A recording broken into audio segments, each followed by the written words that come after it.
اعوذ باللہ من الشیطان الرجیم بسم اللہ الرحمن الرحیم اللہم صلی علی محمد وآل محمد۔ مومنین کرام، آج ہم ذکر کریں گے کہ وہ چیزیں جو مرد پر ہمیشہ کے لیے حرام ہیں وہ کون سی چیزیں ہیں۔ وہ ہے سونا اور ریشمی کپڑا پہننا۔ تو اس کی تفصیلات ہیں کچھ، انشاءاللہ ان کو ترتیب کے ساتھ ہم ذکر کریں گے۔ سونا پہننا مرد پر حرام ہے، چاہے وہ وائٹ گولڈ ہی کیوں نہ ہو۔ سوال کیا جاتا ہے کہ وائٹ گولڈ تو سونے کی قسم میں نہیں ہے۔ اگر وہ سونے کی قسم میں ہے، وائٹ گولڈ جسے کہا ہی گولڈ جاتا ہے، تو اس کا مطلب ہے وہ سونا ہے، وہ بھی پہننا مرد پر حرام ہے۔ چاہے انگوٹھی ہو، انگوٹھی کے اوپر جو نقش و نگار ہے وہ سونے کا ہو، گھڑی پہنی ہوئی ہے سونے کی، جو بھی چیز آپ نے سونے کی استعمال کی ہوئی ہے مرد حضرات کے لیے۔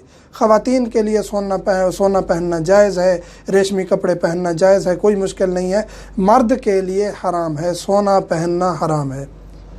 اسی طرح دانت لگوایا ہے کسی نے زینت کے لیے تو وہ بھی جائز نہیں ہے۔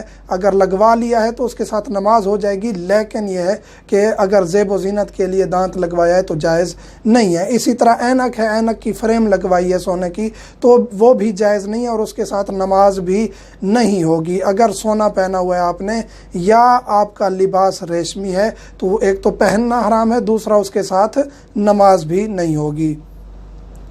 ریشم پہننا بھی مرد پر حرام ہے۔ ریشمی کپڑا آپ نے پہنا ہوا ہے تو وہ بھی حرام ہے، مرد پر آپ نہیں پہن سکتے۔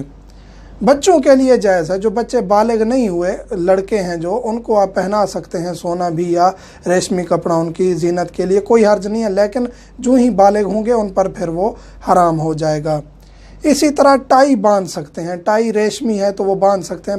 ایک سوال یہ اٹھتا ہے کہ آیا ٹائی باندھنا جائز ہے یا نہیں؟ ٹائی اس وقت باندھنا جائز ہے جب اسلام کی توہین نہ ہو اور دوسرے کسی مذہب کا پرچار نہ ہو، تو آپ ٹائی باندھ سکتے ہیں، کوئی حرج نہیں ہے۔ ٹائی ریشمی ہو تو اس میں کوئی حرج نہیں ہے۔ رومال آپ کے ہاتھوں میں وہ ریشمی ہے تو اس میں کوئی حرج نہیں ہے۔ سونے کی آپ نے وہ جس طرح کی چین ہوتی ہے وہ آپ نے اٹھائی ہوئی ہے جو جیب میں آپ ڈالتے ہیں تو بھی کوئی حرج نہیں ہے۔ یعنی وہ ریشم جو آپ کا لباس شمار ہو وہ پہننا جائز نہیں ہے۔ اسی طرح وہ سونا جو آپ پہنتے ہیں یا آپ زینت کے لیے استعمال کرتے ہیں تو وہ جائز نہیں ہے۔ تو نتیجہ یہ نکلا کہ سونا اور ریشم یہ مرد پر ہمیشہ کے لیے حرام ہے، اور جو استعمال کرتا ہے اسے نہیں کرنا چاہیے، کیونکہ ایک تو وہ گناہگار ہے، دوسرا اس کی نمازیں نہیں ہوں گی۔ چاندی مرد پر حلال ہے، پہن سکتا ہے، انگوٹھی پہن سکتا ہے، اس کی کڑی پہن سکتا ہے، لاکٹ پہن سکتا ہے، چاندی کوئی حرج نہیں ہے مرد کے لیے، لیکن سونا حرام ہے اور اس کے ساتھ ساتھ ریشم بھی حرام ہے۔ مومنین سے ملتمس ہوں، مجھے، میرے بچوں کو اور والدین کو دعاؤں میں یاد رکھا کریں۔ الحمدللہ رب العالمین۔